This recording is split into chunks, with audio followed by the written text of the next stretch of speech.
Assalamualaikum warahmatullahi wabarakatuh. Saya Ginda Anissa dari Pendidikan Islam Anak Usia Dini UIN Raden Intan Lampung dengan NPM 181170018. Di sini saya akan menyampaikan resumen materi dari kelompok 1 sampai kelompok 6 untuk memenuhi tugas akhir semester deteksi dini tumbuh kembang anak usia dini. Untuk materi kelompok pertama itu tentang deteksi tumbuh kembang anak usia dini. Pertumbuhan dan perkembangan adalah sesuatu yang berbeda. Pertumbuhan adalah perubahan ukuran dan bentuk tubuh atau anggota tubuh, misalnya bertambah tinggi, bertambah berat, bertambah besar lingkar kepalanya, sedangkan perkembangan adalah perubahan mental yang berlangsung secara bertahap dalam waktu tertentu, dari kemampuan yang sederhana ke kemampuan yang lebih sulit, misalnya kecerdasan, sikap, tingkah laku, dan sebagainya. Berbagai karakteristik anak usia dini itu ada beberapa macam. Untuk usia bayi dapat dijelaskan anak itu mampu mempelajari motorik mulai dari berguling, merangkak, duduk, berdiri, dan berjalan. Yang kedua, mempelajari keterampilan menggunakan panca indera seperti melihat, mengamati, meraba, mendengar, mencium, dan mengecap dengan memasukkan setiap benda ke mulutnya. Untuk karakteristik usia 2-3 tahun itu sebagai berikut. Yang pertama itu sangat aktif mengeksplorasi benda-benda yang ada di sekitarnya, mulai mengembangkan kemampuan berbahasa, dan yang terakhir mulai belajar mengembangkan emosi. Untuk usia 4-6 tahun itu memiliki karakteristik sebagai berikut. Berkaitan dengan perkembangan fisik, anak sangat aktif melakukan berbagai kegiatan. Yang kedua, perkembangan bahasa juga sudah sangat baik. Dan yang terakhir, perkembangan kognitif atau daya pikir sudah sangat pesat, ditunjukkan dengan rasa ingin tahu yang luar biasa terhadap lingkungan sekitarnya. Deteksi dini tumbuh kembang balita atau anak adalah kegiatan atau pemeriksaan untuk menemukan secara dini adanya penyimpangan tumbuh kembang pada balita atau anak prasekolah. Cara mendeteksi tumbuh kembang anak itu diantaranya menggunakan pengukuran antropometri yang meliputi pengukuran berat badan, tinggi badan, lingkar kepala, dan lingkar lengan atas. Kemudian, pengukuran berat badan yang merupakan bagian dari antropometri digunakan untuk menilai hasil peningkatan ataupun penurunan semua jaringan pada tubuh. Selanjutnya, pengukuran tinggi badan merupakan bagian dari pengukuran antrometrik yang digunakan untuk menilai status perbaikan gizi di samping faktor genetik. Kelebihan dari materi kelompok 1 itu pemaparan materinya sudah cukup baik dan cukup jelas, tetapi untuk bagian kesimpulannya itu kurang jelas karena dia tidak menyimpulkan dari semua materi yang ada. Untuk kelompok kedua tentang kebutuhan dasar anak dalam tumbuh kembang anak. Kebutuhan dasar anak dalam tumbuh kembang yang optimal itu meliputi asah, asi, dan asuh. Asuh adalah pemenuhan fisik biologis anak meliputi nutrisi, imunisasi, kebersihan, bermain, aktivitas fisik, tidur, dan pelayanan kesehatan. Sedangkan ASI adalah kebutuhan kasih sayang dan emosional yang harus dipenuhi orang tua kepada anaknya. Sedangkan ASA adalah menstimulasi untuk mengembangkan kemampuan sensorik, motorik, dan spiritual anak. Zat gizi yang dibutuhkan untuk tumbuh kembang anak usia dini adalah ASI, energi, protein, lemak, arang atau karbohidrat, vitamin, mineral, dan macam teori. Ada teori psikoanalisis. Freud mengatakan kepribadian terdiri dari 3 struktur. Yang pertama, ego dan superego, dan bahwa kebanyakan pemikiran anak-anak bersifat tidak disadari. Yang kedua, teori kognitif Piaget mengatakan bahwa anak-anak melampaui 4 tahap perkembangan kognitif, yaitu sensori motor, praoperasional, operasional konkret, dan operasional formal.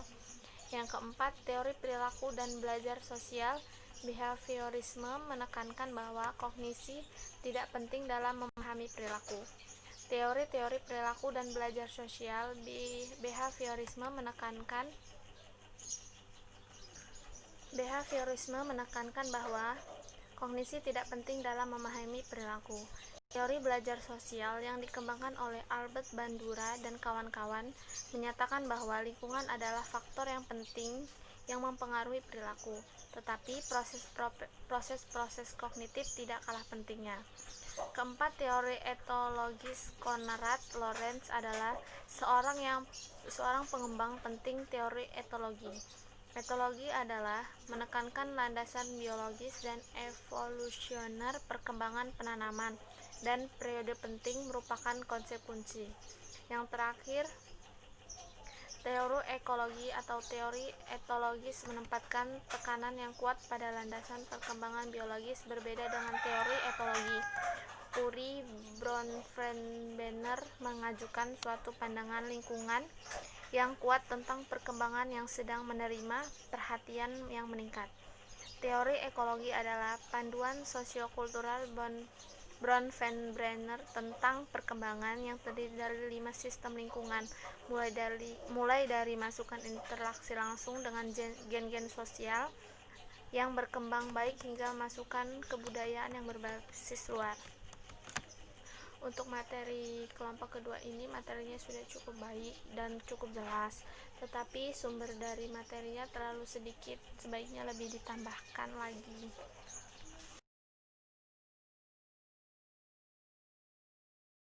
Untuk kelompok yang ketiga itu tentang perawatan ibu hamil dan perkembangan janin. Kesehatan ibu hamil berpengaruh pada kesehatan janinnya. Ketika kesehatan ibu memburuk, kondisi janin juga dapat mengalami hal yang sama. Janin bahkan bisa tertular penyakit dari ibunya. Oleh sebab itu, menjaga kesehatan selama kehamilan sangat penting untuk dilakukan. Setidaknya ada 9 cara menjaga kesehatan ibu hamil yang baik berikut. Yang pertama itu mengkonsumsi makanan bergizi, yang kedua minuman vitamin prenatal, olahraga ringan, menghilangkan kebiasaan buruk, mendapat cukup cairan, tidur yang cukup, menghindari stres dan menjaga berat badan. Ada beberapa proses pertumbuhan janin. Untuk minggu pertama itu pembentukan rudimental mata, telinga dan tulang. Usia 8 minggu, hidung, kuping, jari jemari mulai dibentuk, kepala menekor ke dada. Usia 12 minggu, daun kuping lebih jelas, kelopak mata melekat, leher mulai membentuk, alat kandungan luar berbentuk namun belum berdiferensiasi. Dan untuk usia 16 minggu, genitalia ekstema berbentuk dan dapat dikenal kulit tipis dan berwarna merah. Untuk usia 20 minggu, kulit lebih tebal, rambut mulai tumbuh di kepala, dan rambut halus tumbuh di kulit. Usia 24 minggu, kedua kelopak mata tumbuh alis, dan bulu mata, serta kulit keriput, kepala besar. Kemudian 28 minggu, kulit berwarna merah, ditutupi vernix caseosa. Kemudian 32 minggu, kulit merah dan keriput. 36 minggu, muka berseri tidak keriput. 40 minggu, bayi cukup bulan, kulit licin, vernix caseosa banyak, rambut kepala tumbuh dengan baik. Ada beberapa faktor pertumbuhan dan perkembangan janin. Yang pertama itu faktor dari ibunya, yang kedua faktor janinnya tersebut, yang ketiga faktor plasentanya, kemudian faktor pernapasan janin, sirkulasi darah janin, saluran pencernaan, saluran kemih, dan usia kehamilan. Ada beberapa tahap merawat bayi dan menurut Muslihatun 2010, rencana asuhan pada bayi baru lahir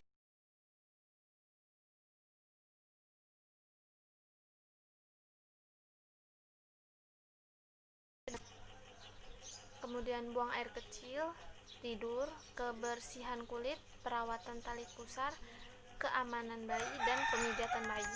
Ada beberapa manfaat pemberian ASI pada bayi. Yang pertama, ASI sebagai nutrisi. Yang kedua, makanan terlengkap untuk bayi terdiri dari proporsi yang seimbang dan cukup mengandung zat gizi yang diperlukan untuk 6 bulan pertama.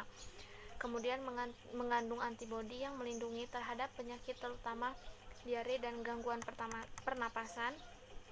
Yang keempat, penunjangan perkembangan motorik sehingga bayi yang diberi ASI akan lebih cepat bisa jalan, yang kemudian meningkatkan jalinan kasih sayang. Untuk materi kelompok 3 ini, materinya sudah cukup jelas dipaparkannya dan mudah dimengerti, tetapi di makalahnya tidak mencantumkan sumber yang ia dapat.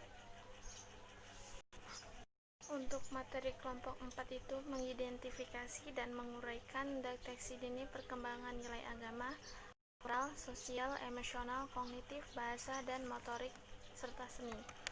Untuk aspek agama dan moral, anak itu mampu meniru gerakan berdoa atau sholat yang sesuai dengan agamanya. Yang kedua, mulai memahami kapan mengucapkan salam, terima kasih, maaf, dan sebagainya. Untuk perkembangan fisik motorik itu menjadi dua. Yang pertama motorik kasar dan motorik halus. Untuk pencapaian motorik kasarnya, anak mampu berjalan, berlari, menaiki tangga dan sebagainya. Sedangkan untuk motorik halusnya, pencapaiannya itu dapat dilihat dengan ia mampu menggambar, menggunting, menempel, meremas kertas dan sebagainya. Untuk aspek perkembangan sosial emosional terbagi menjadi 4 indikator. Yang pertama, memberi salam setiap mau pergi. Yang kedua, memberi reaksi percaya kepada orang dewasa. Yang ketiga, menyatakan perasaan terhadap anak lain. Yang keempat, berbagi peran dalam suatu permainan. Untuk aspek perkembangan bahasanya, tingkat pencapaian yang dapat dicapai adalah memainkan kata atau suara yang didengar atau diucapkan berulang-ulang. Yang kedua, hafal beberapa lagu anak sederhana. Yang ketiga, mampu memahami cerita atau dongeng sederhana. Dan yang keempat, memahami perintah sederhana seperti letakkan mainan di atas meja, ambil mainan, atau sebagainya. Untuk perkembangan seni anak itu terbagi menjadi 3 indikator. Yang pertama, anak mampu membedakan antara bunyi. Yang kedua, anak tertarik dengan kegiatan musik, gerakan orang, hewan maupun tumbuhan. Yang ketiga, tertarik dengan kegiatan atau karya seni.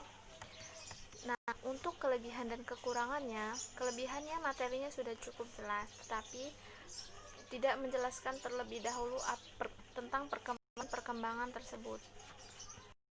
Untuk kelompok 5 itu tentang screening perkembangan anak. Deteksi dini adalah upaya penyaringan yang dilaksanakan untuk menemukan penyimpanan kelainan tumbuh kembang secara dini dan mengatasi serta mengenal faktor-faktor resiko yang terjadi kelainan tubuh tentang tumbuh kembang tersebut. Alat yang digunakan untuk screening pada pertumbuhan anak ialah tinggi badan dan berat badan pada anak. Dan sedangkan alat yang digunakan untuk mengukur perkembangan anak adalah kuesioner pra-screening perkembangan, Denver Development Screening Test 2, Suryakanti, tes daya lihat dan tes daya dengar, serta kuesioner masalah mental emosional. Alat ukur membantu kita untuk menilai kondisi anak secara objektif. Jangan sampai kita salah melabelkan anak hanya karena kita telah merasa tahu banyak soal ilmu perkembangan anak. Kelebihan pertanyaan-pertanyaan yang diajukan cukup baik dan lengkap, tetapi tidak mencantumkan kesimpulannya. Untuk kelompok 6 itu tentang perkembangan moral dan agama anak. Dari hasil screening kelompok 6 tentang perkembangan moral dan agama, dapat disimpulkan bahwa perkembangan moral pada anak sudah dapat dilihat sejak anak usia 2 tahun, tetapi pada usia ini anak belum sepenuhnya memahami, jadi sebagai orang tua harus terus menstimulasi anak agar anak terus mengembangkan moral, agama, dan sebagainya. Dan ketika anak sudah mulai beranjak usia 4-5 tahun, anak sudah memiliki perkembangan moral dan agama dengan baik. Anak sudah mampu memahami moral dan agama mulai dari hal yang sederhana saja. Dan sebagai orang tua harus menstimulus anak agar terus memiliki perkembangan yang baik tentang moral dan agama. Kelebihan dari kelompok 6 ini, screeningnya sudah cukup baik dan pertanyaan pun sudah mencakup tentang moral dan agama. Sebaiknya setelah melakukan screening diberikan saran kepada orang tua untuk lebih mengembangkan moral dan agama kepada anak-anaknya. Untuk kelompok ke-7 itu tentang proses kehamilan dan perkembangan janin. Proses kehamilan didefinisikan sebagai fertilisasi atau penyatuan spermatozoa dengan ovum dan dilanjutkan dengan implantasi. Bila dihitung dari fase fertilisasi hingga lahirnya bayi, kehamilan merupakan proses awal terbentuknya pertumbuhan dan perkembangan manusia, yaitu di saat manusia belum lahir atau masih berada di dalam rahim. Kehamilan ditandai dengan haid berhenti, rasa mual, muntah, rasa lelah, lesu, lebih sering kencing, panca indera, gangguan sembelit, puting payudara lembut, muncul flek dan klam, naiknya temperatur basah tubuh. Semasa kehamilan, janin mengalami perkembangan di dalam rahim. Perkembangan tersebut merupakan perkembangan sistem organ fesus, sistem pernafasan, fungsi pernafasan dalam kaitannya dengan fungsi kardiovaskular, sistem sirkulasi dan hematologi, pembentukan sel-sel darah, kelenjar endokrin, dan perkembangan sistem syaraf. Proses perkembangan janin pada saat kehamilan tiap minggunya berbeda-beda. Janin tumbuh dan berkembang sesuai dengan waktu dan akan lebih nyamannya juga sang ibu. Perubahan dan tumbuh kembang janin mengakibatkan juga perubahan pada sistem yang ada pada janin, mulai sensorik, urinari, gastrointestinal, sirkulasi, respirasi mengalami perubahan yang signifikan. Pertumbuhan dan perkembangan janin dalam rahim sangat kompleks, dipengaruhi oleh kesehatan ibu. Janin dan plasenta sebagai akar yang memberikan nutrisi, hasil kompensasi pembentukan embrio dan madika sudah dapat rancangan bentuk alat-alat tubuh dari umur 3-5 minggu. Kemudian terus berkembang hingga menjadi janin yang dapat dibedakan bagian-bagian tubuhnya. Kelebihan dari materi kelompok 7 ini adalah materinya sudah sangat jelas dan sudah sangat tepat dan mudah dipahami, tetapi sumbernya terlalu sedikit. Sebaiknya lebih ditambahkan lagi sumber-sumbernya. Sekian materi yang dapat saya sampaikan. Mohon maaf apabila ada kesalahan. Semoga apa yang saya sampaikan dapat bermanfaat. Wassalamualaikum warahmatullahi wabarakatuh.